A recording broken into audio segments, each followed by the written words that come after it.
ಹೋರಾಟಗಳ ತವರೂರು ಚಿಕ್ಕಬಳ್ಳಾಪುರ ಜಿಲ್ಲೆಯಲ್ಲಿ ಮತ್ತೆ ಪ್ರತಿಭಟನೆಗಳ ಕಾವು ಹೆಚ್ಚಾಗುತ್ತಿದೆ.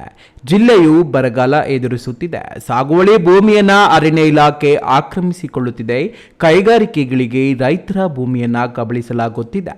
ಕಂದಾಯ ಇಲಾಖೆಯಲ್ಲಿ ಹಕ್ಕುಪತ್ರಗಳ ವಿತರಣೆ ಸಮರ್ಪಕವಾಗಿ ಮಾಡುತ್ತಿಲ್ಲ. ಕ್ರಷರ್ಗಳ ಹಾವಳಿ ಹೆಚ್ಚಾಗುತ್ತಿದೆ. ರಸ್ತೆಗಳು ಸಮರ್ಪಕವಾಗಿ ಅಭಿವೃದ್ಧಿಯಾಗಿಲ್ಲ.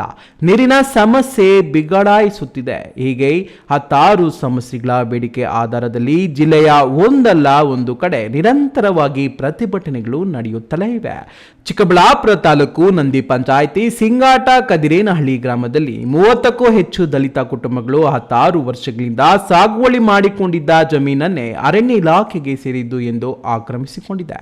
ಅದನ್ನು ಕೂಡಲೇ ಬಿಡಿಸಿ ಕಂದಾಯ ಇಲಾಖೆಗೆ ರವಾನಿಸಿ ಪಹಣಿ ಪಟ್ಟ ಮಾಡಿಸಿಕೊಡಬೇಕು ಎಂದು ಉಪ ಅರಣ್ಯ ಇಲಾಖೆ ಕಚೇರಿ ಮುಂದೆ ದಲಿತ ಸಂಘರ್ಷ ಸಮಿತಿ ನಾಯಕತ್ವದಲ್ಲಿ ಅನಿರ್ದಿಷ್ಟಾವಧಿ ಧರಣಿ ನಡೆಸುತ್ತಾ ಬಂದಿದೆ.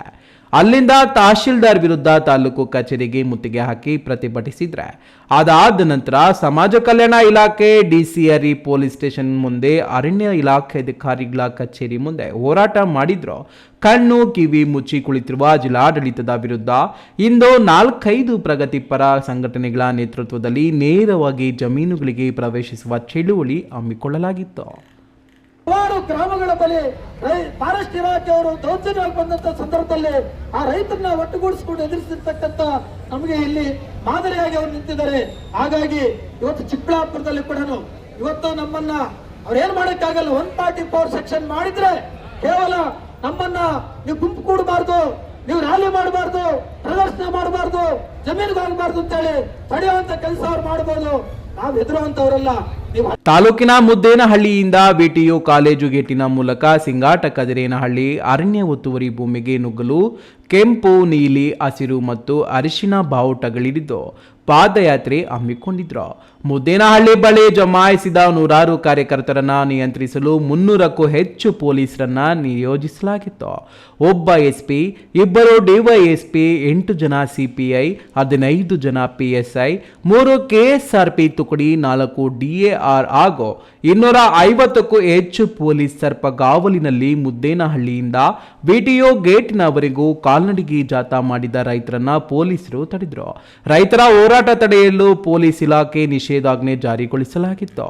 ಕೋಡಿಹಳ್ಳಿ ಬಣದ ರಾಜ್ಯ ರೈತ ಸಂಘದ ಕಾರ್ಯಾಧ್ಯಕ್ಷ ಭಕ್ತರಹಳ್ಳಿ ಬೈರೇಗೌಡ, ಕೆಆರ್ಎಸ್ ಪಕ್ಷದ ಅಧ್ಯಕ್ಷ ರವಿ ಕೃಷ್ಣಾರೆಡ್ಡಿ, ಡಿಎಸ್ಎಸ್ ಮುಖಂಡ ಮುನಿಸ್ವಾಮಿ, ಪ್ರಾಂತ ರೈತ ಸಂಘದ ಮುಖಂಡ ಎಂಪಿ ಮುನಿವೆಂಕಟಪ್ಪ, ಕೃಷಿ ಕೂಲಿ ಕಾರ್ಮಿಕರ ಸಂಘದ ಮುಖಂಡ ಶ್ರೀನಿವಾಸಪುರ ಪಿಆರ್ ಸೂರ್ಯನಾರಾಯಣ ಹಾಗೂ ಗಡ್ಡಂ ವೆಂಕಟೇಶ್, ಕೆಸಿ ರಾಜಕಾಂತ್ ಇತರೆ ಪ್ರಮುಖ ಮುಖಂಡರ ಮುಂದಾಳತ್ವದಲ್ಲಿ ನಡೆದ ಇವತ್ತಿನ ಪ್ರತಿಭಟನೆ ಕೊಂಚ ಗಂಭೀರ ಹೋರಾಟವಾಗಿ ರೂಪುಗೊಂಡಿತ್ತು.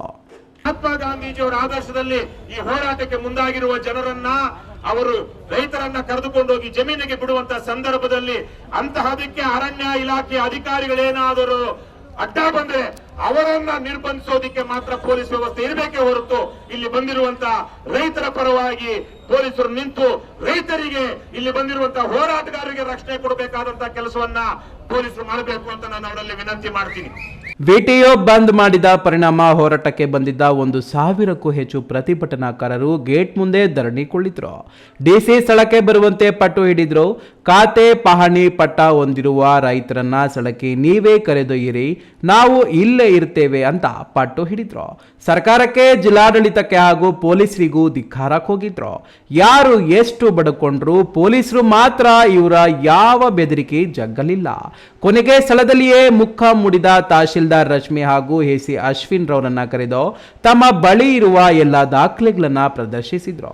ಆದರೆ ಅಶ್ವಿನ್, ನನಗೆ 2 ಆದೇಶಗಳಿವೆ. ಅರಣ್ಯ ಇಲಾಖೆಯವರು ತಮ್ಮ ವ್ಯಾಪ್ತಿಗೆ ಒಳಪಡುವ ಜಮೀನು ಹೊರತುಪಡಿಸಿ 30 ಎಕರೆ ಜಮೀನು ಬಿಟ್ಟು ಕೊಡುತ್ತೇವೆ ಎಂದಿದ್ದಾರೆ. ಜಿಲ್ಲಾಧಿಕಾರಿಗಳಿಂದ ಸಮರ್ಪಕ ಆದೇಶ ಬಂದಿಲ್ಲ. ಆದ್ರಿಂದ ಈ ತಗಾದೆ ಸರಿಪಡಿಸಲು ಇನ್ನು 3 ತಿಂಗಳ ಕಾಲಾವಕಾಶ ಬೇಕು ಎಂದರು. ಕಾನೂನು ನಿಮ್ಗೆ ಗೊತ್ತಿಲ್ವೇ?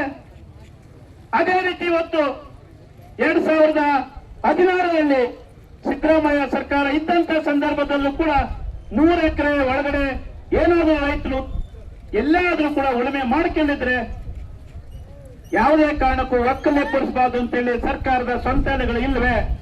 ಇದೆಲ್ಲ ಕತೆಗಳನ್ನ ಕೇಳಿ ಸಾಕಾಗಿ ಹೋಗಿದೆ ಅಂತ ಪೊಲೀಸರನ್ನ ತಳ್ಳಿ ಮುನ್ನುಗ್ಗಲು ಯತ್ನಿಸಿದ ಮುಖಂಡರು ಹಾಗೂ ಕಾರ್ಯಕರ್ತರನ್ನ ಪೊಲೀಸರು ಬಂಧಿಸಿ ಎಸ್ಪಿ ಕಚೇರಿಗೆ ಕರೆದೊಯ್ದು ಪೊಲೀಸ್ ಸ್ಟೇಷನ್ನ ಜಾಮೀನಿನ ಮೇಲೆ ಬಿಡುಗಡೆ ಮಾಡಿದ್ದಾರೆ. ಕ್ಯಾಮ್ರಾ ಪರ್ಸನ್ ಅಖಿಲ್ ಜೊತೆ KS ನಾರಾಯಣಸ್ವಾಮಿ, ಈ ನ್ಯೂಸ್ ಟಿವಿ, ಚಿಕ್ಕಬಳ್ಳಾಪುರ.